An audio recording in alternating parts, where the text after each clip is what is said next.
I'm out alone. Alone lang kasi si mommy, madami siyang gagawin sa bahay and nag-agree naman. I mean, pinayagan naman ako na umalis mag-isa. Actually, pinapayagan naman ako if andito kasi nga it's safe. And di naman din ako nagpapagabi kasi I have dinner at home. May sinusundan akong trail from yoursingapore.com.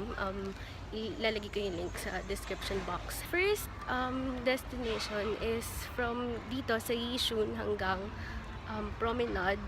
Tapos exit C para makita ko yung Suntec City. Sabi, dun ako sa Suntec Convention and Exhibition Center. So, medyo matagal siya na MRT.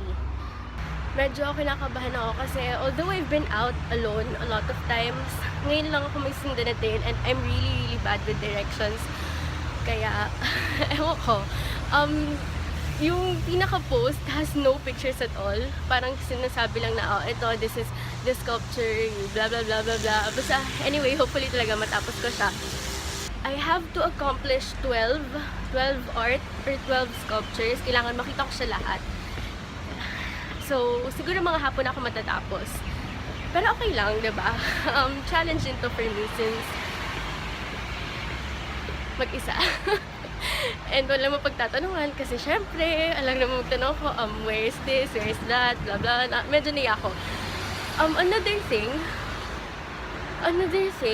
hindi kasi ako pala tanong kasi naiya ako. Pag parang iniisip ko sabihin nila, ano ba ito, wala man itong alam. Pero I gets ko na yun naman talaga,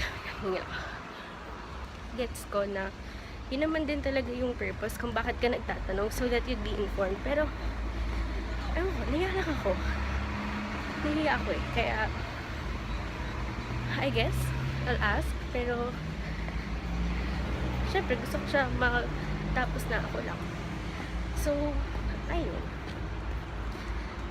Good luck sa akin.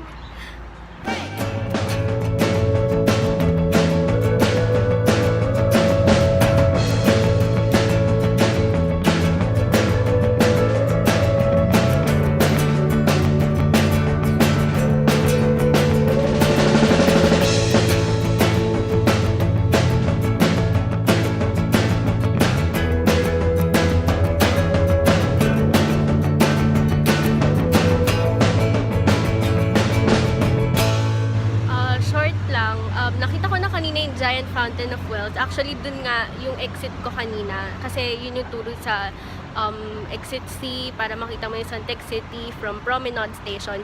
Pero gusto ko nga siyang sunod-sunod rin. So, babalik ako ulit kung saan ako kanina. Napakagaling.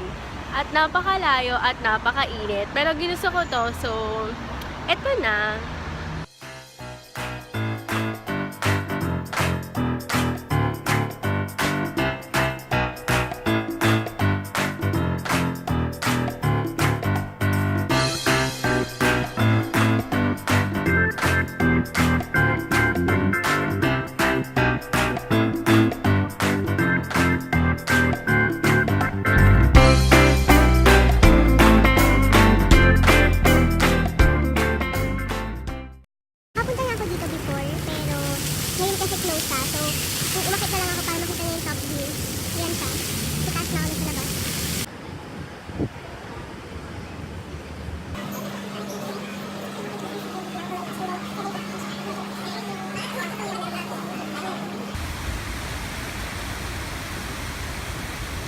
I saw Deva already dito sa Pan Pacific Hotel.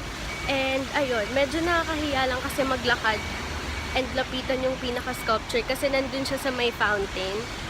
Nakakahiya lang kasi syempre hindi naman ako naka-check-in and madaming mga staff dun sa labas ng hotel. So baka kasi tanawin nila ako nung ginagawa ko. Kaya nakakahiya. Pero ayun, I took a video of it and picture. And ayun, check na ang number 4.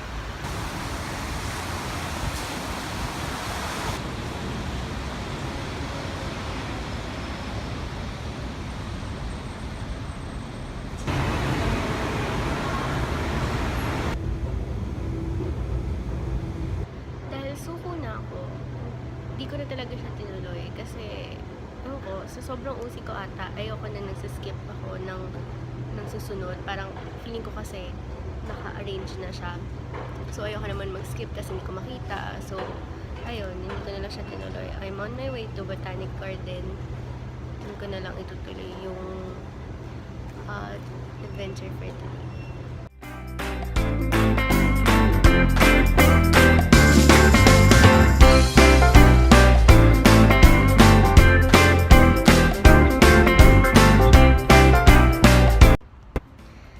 I am now here sa Singapore Botanic Garden. Peaceful, serene.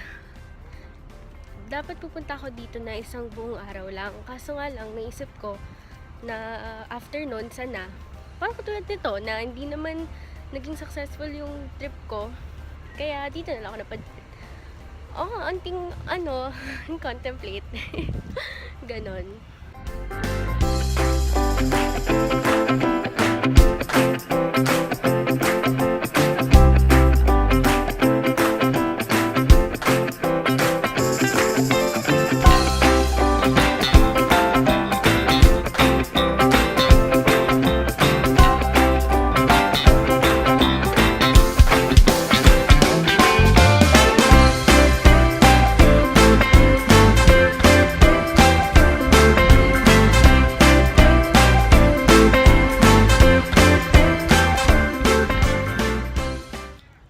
Guessing those who are trying to catch some Pokemon are here kasi madami mga tao na kasing age ko lang and nakatayo lang sila, and actually you'd know kung naglalaro kasi naglalakad tapos biglang magsa-stop tapos maggaganon-ganon sa phone.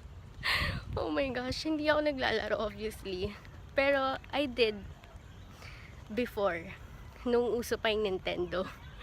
I think Diamond yung version ng akin, and hello, elite natin kinakalaban ko, or tama ba? Tama ba ako? I mean, if you guys play Pokemon Go, or if you tried it before, comment down below, tell me sino yung mga ginagamit nyo. Ay, wala na talaga akong idea kasi sobrang tagal na nun. I remember na kung bakit hindi kami bumalik dito. Kasi para kang naglalakad sa gubat. Kung naisip nyo na maraming flowers, maraming colorful plants here, you're wrong. Puro mga green. And syempre, kapag naglalakad ka sa ganun, parang you wouldn't identify which is which, or I mean, hindi mo na maiisip kung plant ba to, or damo na lang ba, or alam niyo yun, hindi ako expert eh. Halata.